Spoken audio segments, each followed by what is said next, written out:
हर हर महादेव, जय भोलेनाथ। नमस्कार, मैं साधना पांडे मार्गदर्शन पे आपका स्वागत करती हूँ।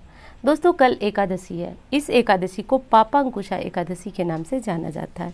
एकादशी तिथि की विशेषता ये होती है दोस्तों कि आज के दिन आप व्रत रख करके भी कोई उपाय कर सकते हैं भगवान विष्णु को प्रसन्न करने का, और बिना व्रत रखे भी आप कुछ उपाय करके नारायण को प्रसन्न कर सकते हैं।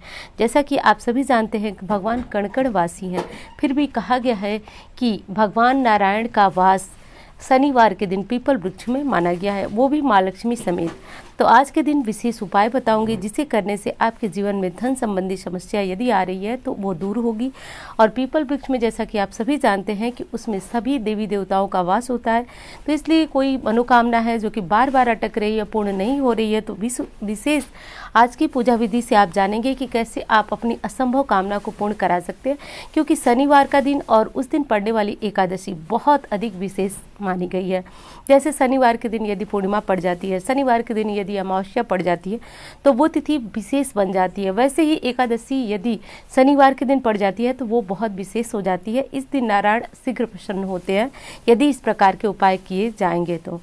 दोस्तों, एकादशी के बारे में थोड़ी बात करते हैं। तो देखिए, एकादशी है क्या? एकादशी नारायण के निमित्त रखा जाने वाला व्रत है। एकादशी तिथि के व्रत का जो नियम होता है वो थोड़ा सा कठिन होता है। कठिन इसलिए होता है कि वैसे तो मैं हर बार आपको ये बात बताती हूँ, लेकिन जो लोग वीडियो नहीं देखते हैं या फिर अभी देख रहे हैं उनको पूरी तरह जानकारी नहीं मिल पाती है, इसलिए मुझे ये बात आपको बतानी पड़ रही है। तो देखिए, इसमें दसवीं तिथि से ही आपका नियम जो होता है वो प्रारंभ हो जाता है, क्योंकि एकादशी तिथि व्रतों में उत्तम और श्रेष्ठ माना जाता है। और पापांकुशा एकादशी आपके पापों पर अंकुश लगाती है। पाप जो आपसे पूर्व समय में हो चुके हैं उनको काट देती है, उनको दोषों को क्षमा कर देती है। क्षमा कहिए या नारायण जो है उन दोषों को काट देते हैं, क्षमा कर देते हैं। तो इसलिए पापांकुशा एकादशी का व्रत रखा जाता है। और दोस्तों, बात करूं कि जब हमारे जीवन में बहुत अधिक पाप होते हैं तो हमें पाप के स्वरूप हमें कष्ट मिलते हैं, और जब हम जीवन में बहुत अच्छे कार्य करते हैं जिससे हमें पुण्य प्राप्ति होती है तो न चाहते हुए भी और कुछ न कुछ हमसे पाप होते रहते हैं। पाप का अर्थ यही नहीं हुआ कि आप किसी की हत्या किए या कुछ इस प्रकार के कार्य किए। जाने अनजाने में हमारे पैरों के नीचे कुछ जीव आते हैं, जैसे चींटी वगैरह आती है, वो सब दबती रहती है। तो इसलिए पापांकुशा एकादशी का व्रत करना चाहिए, और इसे करने से जीवन में आ रही बाधाएं समाप्त होती है, आपके कार्य क्षेत्र में आ रही रुकावटें भी समाप्त होती है। दोस्तों, एक चीज़ का ध्यान रखना चाहिए, यदि आप एकादशी का व्रत रखते हैं तो अति उत्तम। यदि नहीं रख पाते हैं किसी कारण से तो भी आपको चावल, बैगन, मसूर की दाल इत्यादि का त्याग करना चाहिए। ये चीज़ें एकादशी व्रत के दिन भक्ष्य करना यानी कि भक्षण करना वर्जित माना जाता है।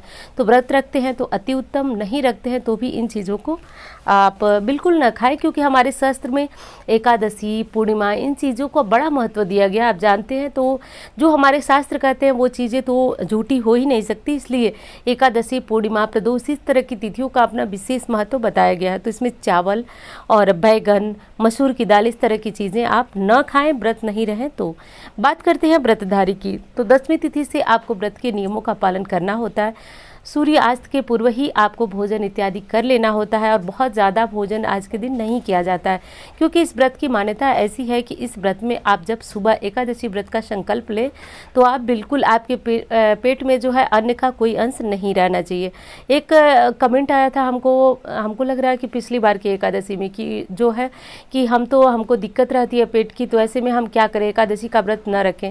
देखिए, ये समस्या जो है सामान्य सी है, और मुझे लग रहा है बहुत सारे लोगों को होती होगी, तो वो चीज़ अलग है, लेकिन जो शास्त्रों में लिखा गया है वो आपको बताना पड़ेगा। तो इसलिए मैं बता रही थी आपको कि यदि आपके ऊपर कोई दिक्कत है, समस्या है, तो देखिए, समस्याओं का समाधान तो भगवान ही कर सकते हैं। आप अपने तरीके से अपना व्रत रखें और शाम को जल्दी खाना खाएं। और बाकी रही बात की एकादशी व्रत का संकल्प आप निराहार लें, तो आपने अपनी तरफ से पूरी कोशिश की, और बाकी श्री हरि की इच्छा। तो अब आपको करना ये है दोस्तों कि आपको सुबह सुबह सवेरे जगना है और संकल्प लेकर के आपको नारायण की पूजा करना है।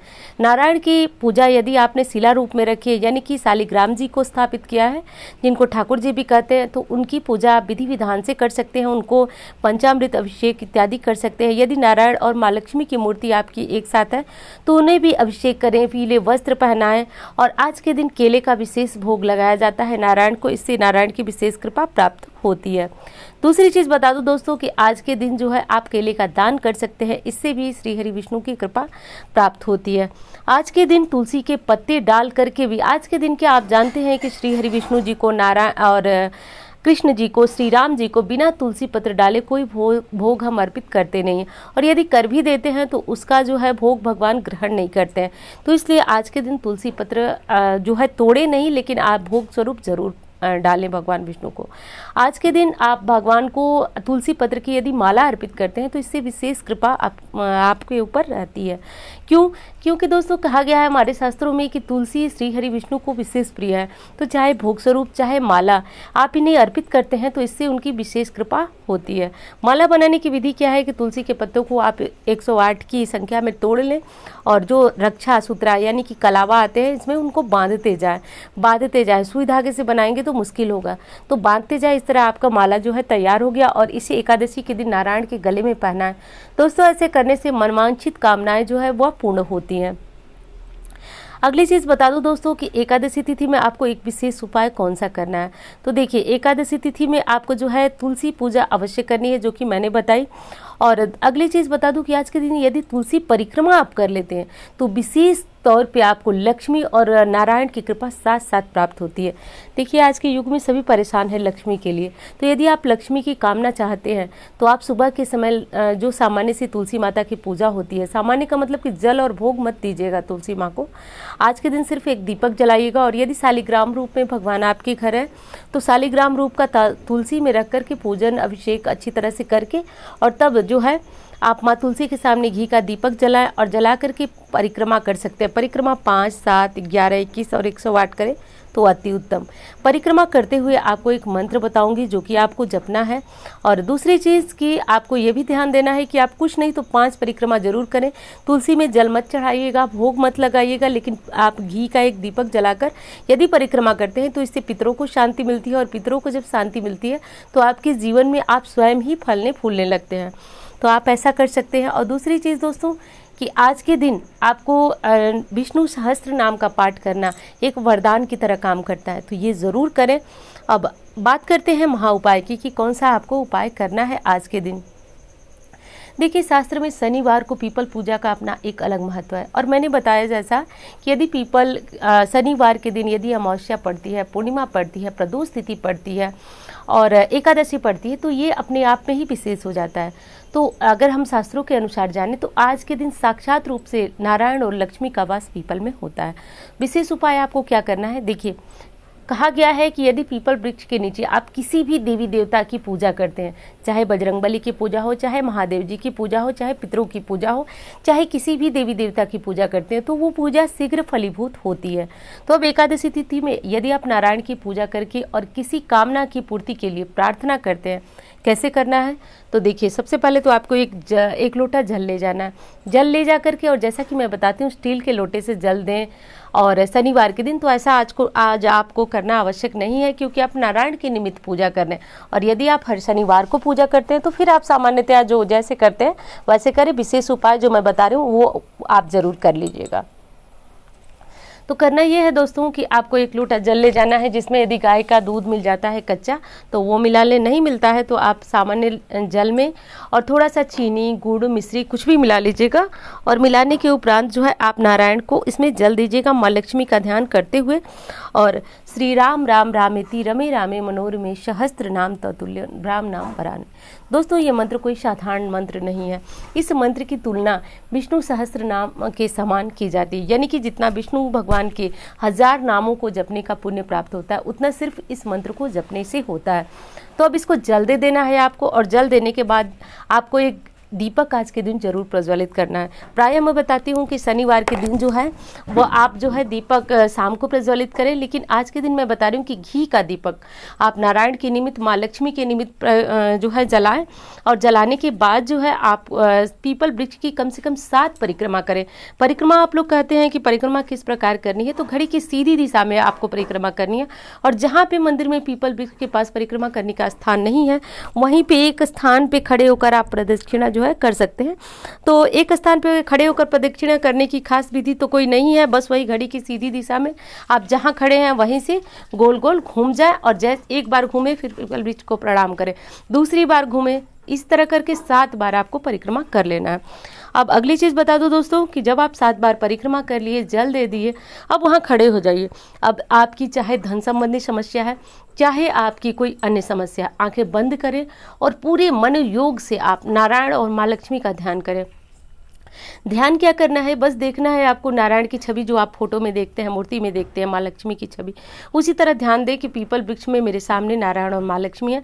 बस कहिए जो आपकी कामना है, जो आपके मन में है, चाहे आपकी धन संबंधी समस्या है, चाहे कोई अन्य कामना। दोस्तों शास्त्र में कहा गया है कि पीपल वृक्ष के पास खड़ी होकर यदि कोई मनोकामना मांगते हैं तो मात्र 11 दिन आपके मांगने की देर है वो पूर्ण हो जाती है। पीपल, जैसा कि आप सभी जानते हैं, मैं बार बार बता चुकी हूँ इसलिए बहुत बार नहीं बता रही हूँ कि पीपल वृक्ष को भगवान श्री कृष्ण ने गीता में स्वयं कहा है कि वृक्षों में मैं पीपल हूँ, यानी कि पीपल में उनका वास होता है। तो आज के दिन शनिवार है और बड़े सौभाग्य की बात है कि आप ये वीडियो देख रहे हैं, तो कल ये उपाय कर ही डालिए। कर्जा है, बीमारी है, शत्रु है, कोई भी समस्या है तो इस उपाय को करके और इसी मंत्र को जपें। दोस्तों कोशिश करें कि कम से कम 100 वाट की संख्या में इस मंत्र को जप लें।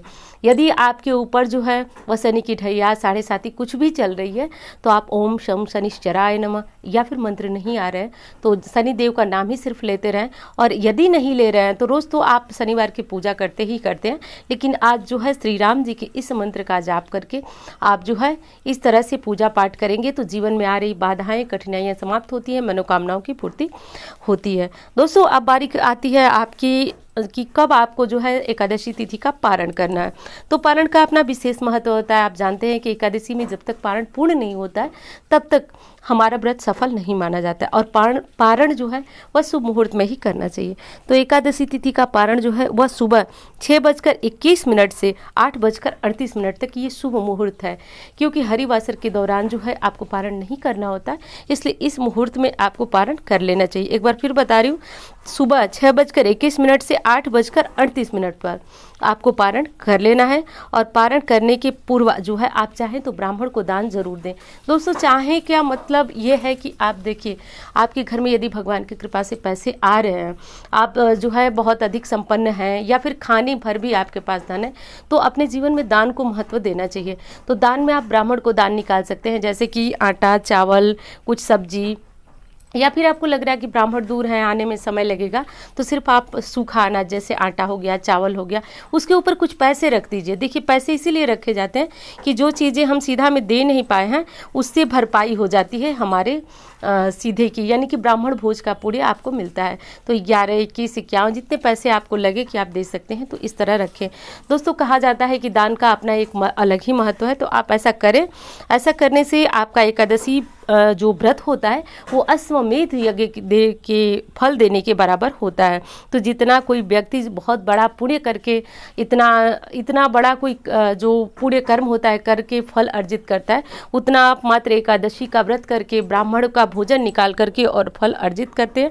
और जो शनिवार वाला उपाय है बहुत विशेष है, दिल से पूरे मन से आप कीजिएगा, नारायण की कृपा जरूर बरसेगी। तो याद रखिएगा इस उपाय को आपको कल सुबह और शाम दोनों समय करना है। तो शाम को यदि कोई ऑफिस वगैरह जा रहे हैं तो कोई ज़रूरी नहीं है कि वही जाएं, आपके घर कोई बच्चा हो, कोई स्त्री हो, कोई भी जा सकता है, लेकिन परिवार का कोई एक सदस्य जाकर के शनिवार के दिन शाम को मात्र एक दीपक यदि जलाते हैं तो सब जीवन में जो उथल पुथल मची हुई है उससे मदद मिलती है। दोस्तों पीपल पूजा से एक नहीं अनेकों लाभ होते हैं, लेकिन एकादशी तिथि में आपको विशेष उपाय बता रही हूँ, ये उपाय कर लीजिएगा। मंत्र जो बता रही हूँ एक बार फिर आपको कह रही हूँ, अभी स्क्रीन पर दिख रहा है, इसका स्क्रीनशॉट लीजिए, कहीं लिखिए और सुबह इसको जपना न भूलिए। और यदि आप माला से जपते हैं तो अति उत्तम, नहीं जपते हैं तो कोशिश करें कि 100 वाट से अधिक हो जाए। तो उम्मीद करती हूँ जानकारी आपको पसंद आएगी। धन्यवाद।